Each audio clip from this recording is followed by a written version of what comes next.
Son nom de famille en malgache signifie celui qui a le don de créer. Jean-Luc Rarmanan est poète, romancier, homme de théâtre. Son île Madagascar, toujours comme fil directeur. Sous sa plume, il interroge sans cesse l'histoire de son pays natal. Revenir, c'est le titre de son dernier roman, un roman aux frontières autobiographiques. Bonsoir Jean-Luc Rarmanan. Bonsoir. Alors Revenir est votre troisième roman, c'est l'histoire d'Ira, un écrivain malgache, né le jour du 7e anniversaire de l'indépendance de Madagascar. De son enfance enchantée à l'adulte qui replonge dans son passé, l'histoire de l'île se déroule à travers ses yeux. Vous avez mis plus de 7 ans à écrire ce roman. Pourquoi autant de temps?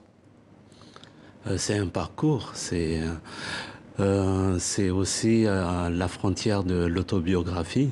À quel moment une histoire commence, à quel moment une histoire finit. C'est une histoire en cours, donc à partir de quel moment on va figer ça en livre. Et donc c'est quelque chose d'assez qui est quelque part la vie.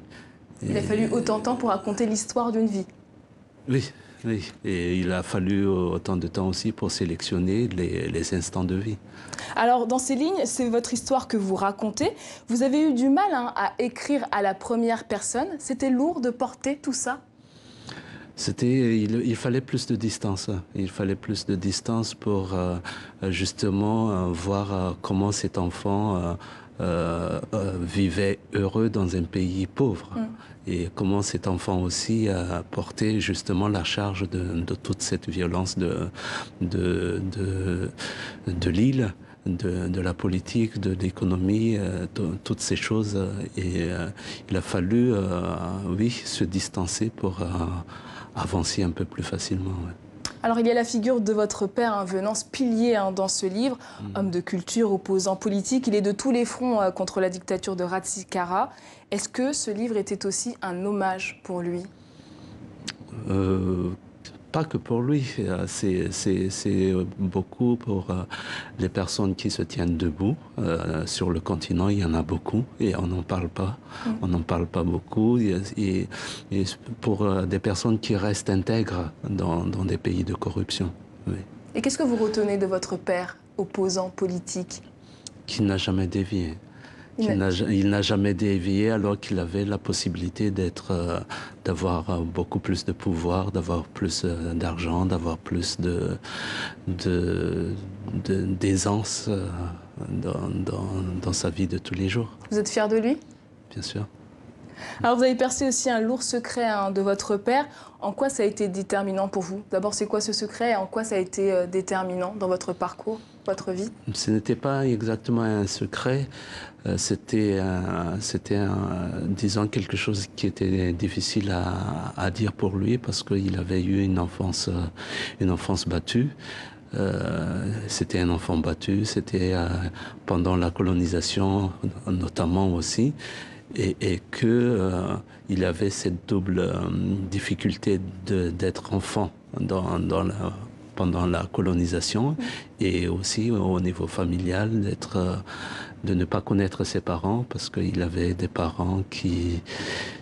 son père était mort très très tôt et que son père n'était pas malgache, son père était un Karana, comme on dit, un Indien d'origine indienne.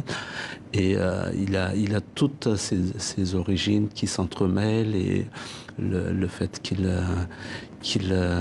soit pas dans une vraie famille fait qu'il a voulu nous offrir une enfance heureuse. Mais à partir de là, il voulait pas revenir sur son enfance. Et qu'est-ce que ça a déclenché en vous de connaître cette histoire? Je l'ai découvert quand j'étais tout petit en fait et ça m'a beaucoup interpellé, je ne savais pas et parce que je le voyais heureux avec nous, avec notre maman, donc il n'y avait pas a priori pas de problème. Et puis d'un coup, découvrir ça pour un enfant qui aimait beaucoup son père, c'était un gros choc. Et j'avais voulu écrire son histoire, en fait. Et c'est d'ailleurs à partir de là que s'est forgé un peu votre désir d'écrire, votre passion pour les mots, finalement? Peut-être un peu avant, mais ça a confirmé. Je ne peux pas dire exactement que c'est le moment qui a déclenché l'écriture, mais c'est le moment. Ça a beaucoup participé. C'est le moment où j'ai décidé que si j'allais écrire un jour, ce serait son histoire à lui. Et justement, dans les années 70-80, les livres ne circulaient pas beaucoup à Madagascar. Quel souvenir marquant vous gardez de cette époque, vous? Des livres, justement. Comment vous Justement, des arriviez à livres, avoir ces livres? parce que mon père avait beaucoup de livres. Et parce que dans les années 70, 75, en 72, il y a eu la révolution malgache. Et puis les Français sont partis à partir entre 72 et 75. Et mon père avait beaucoup d'amis universitaires qui lui ont confié ses livres. Et donc, tout d'un coup, les livres sont arrivés à la maison. Et on a eu la bibliothèque comme ça, beaucoup de livres du jour au lendemain. Et avec le recul, pourquoi c'était si important d'avoir ces livres à cette époque, dans ce contexte? Bien sûr, parce que c'est pas tout de suite en 75 où c'était important, mais un peu plus tard dans les années 80, lorsque le pays s'est fermé de plus en plus, et lorsqu'il y a eu l'échec en fait l'échec de la malgachisation. Pas vraiment l'échec de la malgachisation, mais l'échec de l'idéologie posée sur cette malgachisation. Et du coup, le pays s'était beaucoup fermé et les livres ont commencé à manquer et la pensée aussi a commencé à manquer. Alors, vous avez dû quitter votre île alors que vous aviez à peine 22 ans. Qu'est-ce qui s'est passé? Il avait une de mes pièces qui a été censurée, donc Le Prophète et le Président. Et en même temps, j'avais reçu aussi le prix RFI de la meilleure nouvelle. Donc les deux choses se sont mises ensemble. Interdiction de ma pièce de théâtre et une bourse d'études pour la France. Qu'est-ce qui dérangeait? Pour la pièce, Oui. le titre déjà, Le Prophète et le Président, et on est au moment après le discours de Mitterrand à la Baule, et tout d'un coup, le président Lassire, il disait qu'il était pour la liberté d'expression, pour le libéralisme et tout cela. Et donc j'ai pris en fait au mot ces discours. Et voilà, la pièce parle des gens il y a des fous qui veulent le pouvoir. Et, bon. Alors, dans vos œuvres, vous ne cessez d'interroger l'histoire. Votre pièce 47, qui raconte la rébellion malgache réprimée par l'armée coloniale, a été très mal accueillie, notamment à Avignon, et même par la suite refusée dans les instituts français. Comment vous expliquez cela? Ce ne sont pas les instituts français qui ont refusé, mais c'est au ministère des Affaires étrangères. Il a eu une peur, dans les ambassades, il a des peurs, mais les gens de la culture, ils n'ont pas peur de ça. Pourquoi ça n'est pas passé alors? Politiquement parlant, je pense que reconnaître ce qui s'est passé à Madagascar veut dire reconnaître tout ce qui s'est passé pendant la colonisation. Et l'État français a encore du mal à parler de la Qu'est-ce qui s'est passé à Madagascar? À Madagascar, en 1947, il y a eu une rébellion et qui a été reprimée férocement. On est dans les moments aussi de la guerre d'Indochine.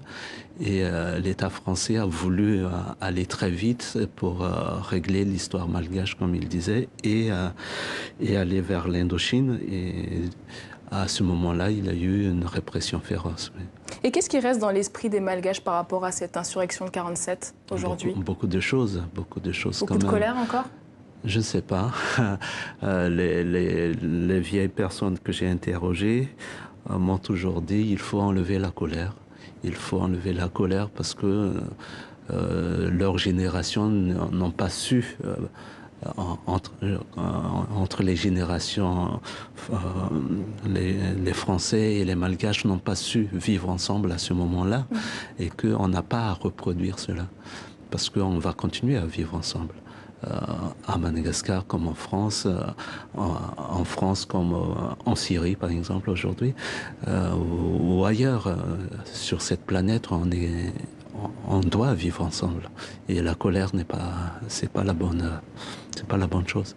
Alors dans votre dernier spectacle, parfois le vide, on ne sent pas de la colère, mais beaucoup de violence dans les mots, dans les sons, un regard un peu amer sur le monde, la mondialisation.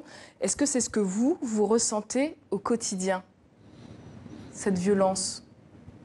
Bien sûr, tout à l'heure, vous aviez eu un petit reportage sur le Congo et le ministre parlait de cette manne des aides internationales. Et pour moi, c'est quelque chose de très, très violent, alors que dans le ventre du Congo, sous la terre du Congo, il y a tellement de richesses. Et on attend qu'il y ait des mannes humanitaires pour faire vivre des gens. Et donc, c'est à cet endroit-là, pour moi, la mondialisation, elle est injuste. Parce que ça repose non pas sur le partage des biens, mais sur l'exploitation des biens et des gens. Alors j'aimerais qu'on aborde un sujet sur Madagascar. Alors Madagascar est partagé entre le continent africain et l'océan Indien, pas tout à fait africaine pour les uns, pas tout à fait indienne pour les autres. Où est-ce que vous vous situez dans ces tiraillements? Je n'ai pas de tiraillement là-dessus, je suis africain.